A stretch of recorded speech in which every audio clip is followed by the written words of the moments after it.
दिल्ली एक ऐसा शहर जो बाहर से चमकता है, लेकिन भीतर जाने पर सच्चाई की परतें चौंका देती है। यहाँ की तिहाड़ महिला जेल को देश की सबसे सुरक्षित जेलों में से एक माना जाता है। पर सवाल ये है, जब जेल ही औरतों के लिए नर्क बन जाए, तब इंसाफ की मशाल कौन जलाएगा? शिवानी ठाकुर, दिल्ली की तेज तर्रार एसपी, अपने निडर रवैये और कठोर फैसलों के लिए जानी जाती थीं। अपराधी उसका नाम सुनते ही कांप उठते थे। लोग कहते थे, अगर शिवानी ने पूछताछ शुरू कर दी, तो गुनहगार खुद गुनाह कबूल कर लेता है, चाहे वह दोषी हो या नहीं। लेकिन इस बार जो मामला सामने आया, वह किसी आम अपराध से अलग था। यह था सिस्टम की दीवारों के पीछे छिपी सड़ांत का मामला। एक शाम शिवानी अपनी केबिन में बैठी चाय पी रही थीं। उनकी नज़र एक अखबार की हेडलाइन पर थी, जिसमें लिखा था, तिहाड़ जेल, सुरक्षा या दिखावा। तभी दरवाजा धीरे से खुला। कांस्टेबल रमू अंदर आया। उसकी चाल में घबराहट और चेहरा चिंता से भरा हुआ था। मैडम, उसकी आवाज थरथरा रही थी, हमें कुछ करना होगा। तिहाड़ में रात होते ही कुछ बहुत गलत होता है। शिवानी ने अखबार मेज पर रख दिया और उसकी आंखों में झांका। क्या गलत होता है, रमू? रात में, जब सीनियर अफसर चले जाते हैं और अंधेरा जेल की दीवारों को घेर लेता है, कुछ पुलिस वाले महिला कैदियों को अकेला पाकर उनका शारीरिक शोषण करते हैं। उन्हें धमकाया जाता है। जो बोलती है, उन्हें पीटा जाता है या मानसिक रूप से तोड़ दिया जाता है। शिवानी की आंखें सिकुड़ गईं। तुम्हारे पास कोई सबूत है? नहीं मैडम, रमू ने कहा, लेकिन मैंने खुद देखा है। किसी और से कहता तो शायद मैं खुद शिकार बन जाता। इसीलिए आपसे कह रहा हूं, आप इंसाफ की आवाज है। आप कुछ कर सकती है। कुछ पलों तक सन्नाटा छा गया। फिर शिवानी ने गहरी सांस ली, कुर्सी से उठी और खिड़की के पास जाकर बाहर झांका। रात उतर रही थी, लेकिन उस रात के अंधेरे में ही उसे वो रोशनी दिखी, जो इस अन्याय को उजागर करेगी। रमू, उसने गंभीर स्वर में कहा, आज रात मैं खुद तिहाड़ जाऊंगी, एक कैदी की तरह, ताकि असली चेहरों को बेनकाब कर सकूं। रमू हक्का बक्का रह गया। मैडम, लेकिन वो जगह सुरक्षित नहीं है। और अगर पहचान हो गई तो क्या? शिवानी की आवाज में आग थी। अगर एक महिला एसपी होकर मैं चुप रह गई, तो फिर इन कैदियों की उम्मीद कौन बनेगा? रात गहराने लगी थी। दिल्ली की सड़कों पर हल्का कोहरा छा गया था और हर सड़क मानो किसी अनजाने तूफान के आने की चेतावनी दे रही थी। उसी कोहरे के बीच एक गाड़ी धीमी गति से तिहाड़ महिला जेल की ओर बढ़ रही थी। उस गाड़ी में एसपी शिवानी ठाकुर नहीं थी। वहां थी एक साधारण महिला कैदी, रुक्मिनी। चेहरे पर थकावट, आंखों में दर्द और शरीर पर पुरानी सी साड़ी लिपटी हुई। शिवानी ने खुद को इस नए रूप में हाल लिया था। बाल अस्त व्यस्त, चेहरा बिना मेकअप का, चाल धीमी और डर से भरी हुई। लेकिन भीतर से उसकी आंखों में आग जल रही थी। एक कैमरा उसकी चोली में छिपा था और एक छोटा सा माइक्रोफोन उसकी साड़ी के कोने में। हर शब्द, हर हरकत अब सबूत बनकर सिस्टम को बेनकाब करने वाला था। जेल के गेट पर दो महिला सिपाही खड़ी थीं। उन्होंने रुक्मिनी के नाम से दस्तावेज देखे और उसे अंदर ले गईं। जेल का वातावरण भारी था। दीवारें सीलन से भरी, रोशनी टिमटिमाती और हर कोना जैसे कोई अनकही कहानी कहता हो। उसे उस खंड में ले जाया गया जहां अन्य महिला कैदी बंद थीं। रास्ते में कुछ पुरुष सिपाही भी मिले। एक ने आंखों ही आंखों में उसे ऊपर से नीचे तक देखा और एक टेढ़ी मुस्कान के साथ बोला, नया माल आया है। शिवानी के रोंगटे खड़े हो गए, लेकिन उसने सिर नीचे झुका लिया, कैदी की भूमिका निभाते हुए। उसे जिस बैरक में रखा गया, वहां 4 और महिलाएं थीं। वे सब शांत थीं, डर से सहमी हुईं। उनमें से एक बुजुर्ग औरत धीरे से उसके पास आई और कान में फुसफुसाई, बहन, जो भी हो, कुछ भी उल्टा मत करना। यहां बोलने की सजा मौत से भी बुरी होती है। रात के 1:30 बजे थे। अचानक बैरक का दरवाजा खुला। 3 पुरुष पुलिस वाले भीतर आए, आंखों में नशा, हाथ में लाठी और जुबान पर गंदे मजाक। रुक्मिनी, क्या नाम है तेरा? एक ने चिल्लाया। आज तेरी सेवा का नंबर है। शिवानी ने धीमी आवाज में कहा, मैंने कोई गुनाह नहीं किया। मुझे झूठे केस में फंसाया गया है। मैं बस अपनी सजा पूरी करना चाहती हूँ। ओह, अब सब यही कहते हैं। दूसरा सिपाही हंसते हुए बोला, चल, पहले हमारे पैरों की मालिश कर, बाद में तेरी सजा का हिसाब करेंगे। शिवानी ने इनकार किया। क्या कहा? पुलिस वाला गुस्से से उसकी ओर बढ़ा। तभी उसी बैरक में बैठी एक महिला ने उसकी ओर देखा और धीरे से कहा, कर ले बहन, नहीं करेगी तो तेरे साथ वही होगा जो हमारे साथ हुआ। तू टूट जाएगी, मर जाएगी। शिवानी के मन में एक ही बात गूंज रही थी, अगर आज मैं झुक गई तो मैं कभी उन्हें न्याय नहीं दिला पाऊंगी। उसने अपनी जगह से पीछे हटते हुए जवाब दिया, नहीं, मैं इंसान हूं, गुलाम नहीं। वातावरण और भारी हो गया। पुलिस वालों की आंखों में अब गुस्सा था और कमरे में डर भर चुका था। लेकिन शिवानी जानती थी, यही वो क्षण था जब सच्चाई की लड़ाई शुरू हो रही थी। अगली रात जेल के वही सिपाही फिर लौटे, पर इस बार अकेले नहीं। उनके साथ थे दो और अफसर, इंस्पेक्टर कुणाल और इंस्पेक्टर अभिषेक। दोनों की आंखों में कुछ अजीब सा भाव था, मानो भीतर कोई उधेड़ बुन चल रही हो। रुक्मिनी, एक ने पुकारा, चल, साहब ने बुलाया है, जरा तेरी अकड़ ठीक करनी है। शिवानी ने कोई जवाब नहीं दिया, बस सिर झुकाकर उनके साथ चल पड़ी। यह वही क्षण था जिसका उसे इंतजार था, कासरेरो रंजीत यादव के सामने जाने का। वे उसे जेल के एक अलग हिस्से में ले गए, वहां जहां आम कैदी नहीं जाते। यह जेल के भीतर एक और दुनिया थी, लकड़ी का महंगा फर्नीचर, दीवारों पर आधुनिक चित्र, एक कोने में चमकती शराब की बोतलें और एक बड़ा गद्देदार सोफा। और उसके बीचों बीच बैठा था रंजीत यादव। उसके चेहरे पर एक विकृत मुस्कान थी। जैसे ही शिवानी अंदर आई, उसने आंखें ऊपर उठाईं और देखा, आ गई रुक्मिनी। हा हा हा, क्या नाम है तुम्हारा? रुक्मिनी, बहुत पसंद आया मुझे ये नाम। शिवानी ने नजरें झुका लीं।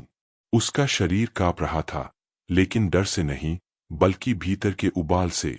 यहां आओ, रंजीत ने कहा, कोई डरने की जरूरत नहीं, यहां सबको आदत हो जाती है, धीरे धीरे सब मान जाती है।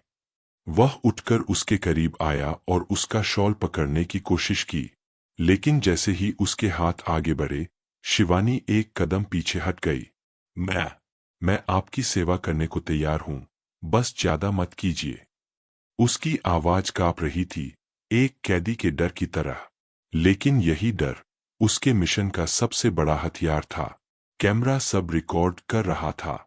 रंजीत मुस्कराया, बस इतनी सी बात, आज तू मेरी होगी रुक्मिनी, आज तेरे मुंह से चीख भी निकली तो कोई नहीं सुनेगा।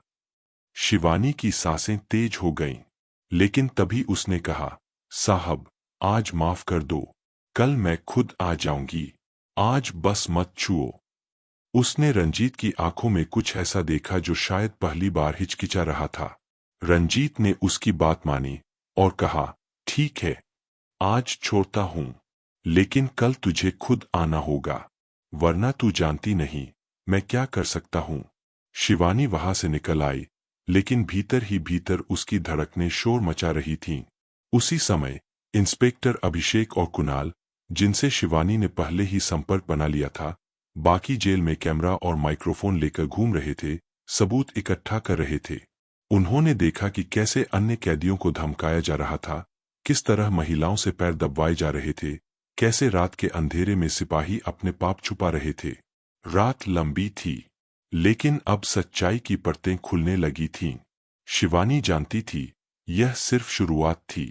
शिवानी का शरीर कांप रहा था, लेकिन इस बार डर से नहीं, बल्कि अंदर के तूफान से। जैसे ही वह अपने सेल में लौटी, इंस्पेक्टर अभिषेक और कुणाल ने उसे आंखों ही आंखों में इशारा किया कि सब रिकॉर्ड हो गया है। रात का वो अंधेरा, जिसमें अन्याय अपनी जड़ें गाड़ रहा था, अब धीरे धीरे उजाले की तरफ बढ़ रहा था। अगली सुबह शिवानी फिर उसी गुनगुनाते अंदाज में सिपाहियों के सामने पेश हुई। सबूत अब उसके पास थे, लेकिन आखिरी कील ठोकनी अभी बाकी थी। उसने अभिषेक और कुणाल से कहा, अब मुझे सीधे रंजीत यादव के पास ले चलो, आज मैं खुद उससे मिलना चाहती हूं, आखिरी बार। दोनों सिपाही घबरा गए। मैडम, वो बहुत खतरनाक है, कहीं कुछ हो गया तो। शिवानी ने ठंडे स्वर में जवाब दिया, डर अब उसे होना चाहिए, मुझे नहीं। वे तीनों फिर उसी लक्सरी जेल ऑफिस पहुंचे। रंजीत आराम से बैठा था, चाय की चुस्कियां लेता हुआ। जैसे ही शिवानी दाखिल हुई, वो मुस्कराया, तो तू खुद आ गई। अच्छा है, अब काम आसान हो जाएगा। शिवानी धीरे से मुस्कराई और कहा, आपने पूछा था ना, मेरा असली नाम क्या है? रंजीत चौंका। हाँ, तो बता रानी, क्या है तेरा नाम? शिवानी ने जेब से एक चमकता हुआ कार्ड निकाला, धीरे धीरे उसकी ओर बढ़ाया। मेरा नाम है शिवानी ठाकुर, दिल्ली जिले की एसपी। और तुम? अब सिर्फ एक अपराधी हो। कमरे में जैसे बिजली गिर गई। रंजीत के चेहरे से रंग उड़ गया। उसका गिलास हाथ से गिरा और जमीन पर चकनाचूर हो गया। अभिषेक और कुणाल पहले से तैयार थे। जैसे ही कार्ड देखा, दोनों ने अपनी वर्दियां सही की और रंजीत को पकड़ लिया। मैडम, हमें माफ कर दीजिए, हमें नहीं पता था। शिवानी ने आंखों में आग लेकर कहा, माफी वो मांगते हैं जो गलती से कुछ करते हैं। तुमने हर रात एक धर्म को कुचला है, अब न्याय भी उतना ही तेज होगा। इसी समय बाकी पुलिस बल भी वहां पहुंच चुका था, कैमरों, हथकड़ियों और गवाहों के साथ। जेल की हर गली में शिवानी ठाकुर की आवाज गूंज रही थी, अब कोई भी चुप नहीं रहेगा। जो भी स्त्री के खिलाफ था, वो आज जवाब देगा। जेल के गलियारे में जैसे बवंडर चल गया था। एसपी शिवानी ठाकुर की सच्चाई सामने आते ही हर दीवार, जो अब तक मौन का गवाह थी, अचानक हिलने लगी। कैदियों को अब मालूम हो गया था, वह महिला जो कल तक उनके साथ बैठकर रोटियां बांट रही थी, दरअसल दिल्ली की एक आला अधिकारी थी, जो उनके लिए न्याय का दीप लेकर आई थी। शिवानी ने जेल की आम अदालत बुलाई। सबको एक ही जगह इकट्ठा किया गया। कई चेहरों पर डर था, कई पर आशा। कुछ महिलाएं कांप रही थीं। उन्हें अब तक विश्वास नहीं हो रहा था कि उनके लिए भी कोई बोलने आया है। शिवानी ने सबके सामने कहा, अब आप सबका डर खत्म हो चुका है। आज से कोई भी आपके साथ जुल्म नहीं कर सकेगा। जो हुआ, उसकी भरपाई आसान नहीं है, लेकिन मैं वादा करती हूं, न्याय होगा। एक बूढ़ी महिला, जिसकी आंखों में सालों की पीड़ा थी, आगे बढ़ी और हाथ जोड़कर बोली, बिटिया, हमने तो कभी सोचा भी नहीं था कि कोई हमारी आवाज सुनेगा। हम तो इस जेल में मरने आए थे, लेकिन आज लग रहा है जैसे हम जिंदा है। फिर एक एक करके महिलाएं उठीं। किसी ने सालों पुरानी यातनाओं की कहानी सुनाई, किसी ने रात की दरिंदगी के किस्से। शिवानी सब सुन रही थी, आंखों में आंसू लिए, लेकिन चेहरे पर वो शक्ति लिए जो केवल एक सच्चा प्रहरी ही रखता है। इसी दौरान अभिषेक और कुणाल ने बाकी पुलिस वालों को भी साथ लाकर महिला बंदियों के बयान रिकॉर्ड करवाए। जो पुलिस वाले दोषी थे, उन्हें वही हथकड़ियां पहनाई गईं, वही गालियां, वही धमकियां अब उन पर बरस रही थीं, जो कभी बेबस महिलाओं पर चलाई जाती थीं। जेल का वो दिन इतिहास बन गया। रंजीत यादव सहित सारे दोषी पुलिस वाले सस्पेंड कर दिए गए।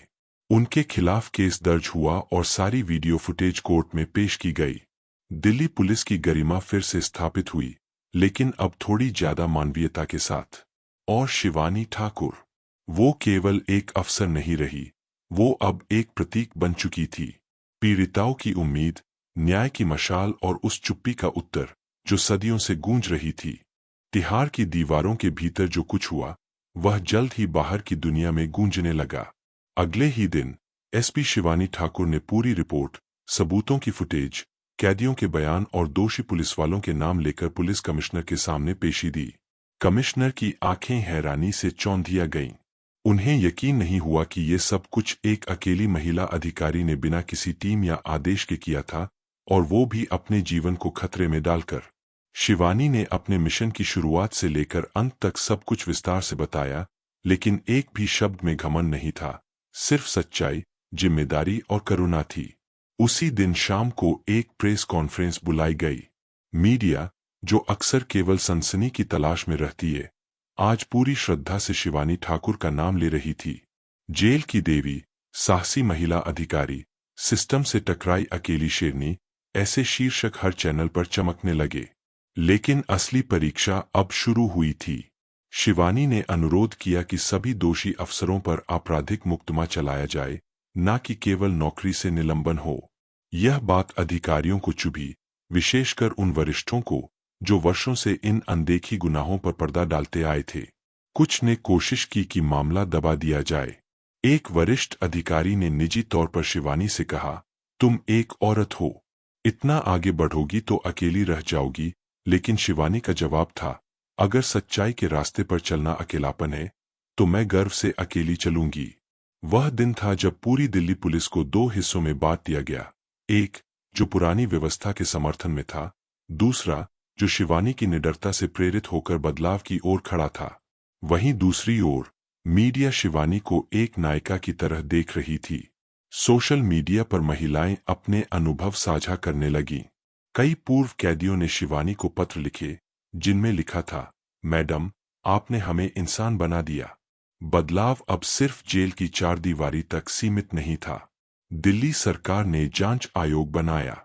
जेल प्रशासन का पुनर्गठन शुरू हुआ। हर महिला जेल में सीसीटीवी अनिवार्य किया गया, महिला सुरक्षा कर्मियों की संख्या बढ़ाई गई और दोषियों के खिलाफ तेज कानूनी कार्यवाही का आदेश दिया गया। और यह सब एक महिला के मौन प्रतिशोध से शुरू हुआ। कुछ महीनों बाद तिहाड़ जेल अब वैसी नहीं रही जैसी पहले थी। वहां की दीवारों पर अब सिर्फ कैदियों की चुप्पी नहीं गूंजती थी, बल्कि वो चीखें जो पहले दबा दी जाती थीं, अब न्याय की गूंज बन चुकी थीं।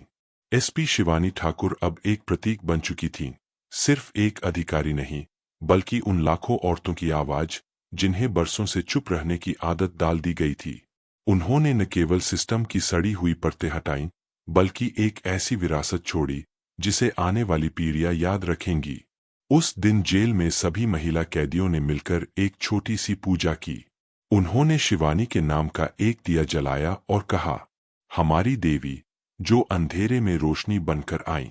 वहीं रमू, वो कांस्टेबल जिसने सब कुछ बताया था, अब एक ईमानदार अफसर बन चुका था। उसने कहा, अगर उस दिन मैं डर जाता तो आज भी सब कुछ वैसा ही होता। लेकिन किसी को तो शुरुआत करनी होती है।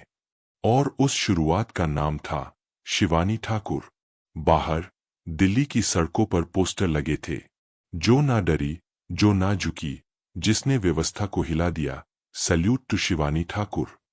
लेकिन इस कहानी का सबसे सुंदर हिस्सा तब हुआ जब शिवानी एक रात अकेली उस जेल के बाहर खड़ी थी, उसी जेल के जहां उन्होंने नर्क देखा था और जहां से उन्होंने परिवर्तन की चिंगारी जलाई थी। उन्होंने आकाश की ओर देखा, अपनी आंखें बंद कीं और धीरे से फुसफुसाईं, मैंने जो देखा वो एक गुनाह नहीं, एक चेतावनी थी। अब और कोई लड़की, कोई औरत, कोई माँ या बहन उस डर के साए में ना जिए। उनकी आंखों से एक आंसू गिरा, लेकिन वो आंसू दुहक का नहीं था, वो मुक्ति का था। एक ऐसी आत्मा की मुक्ति जिसने अपने हिस्से की लड़ाई लड़ ली थी।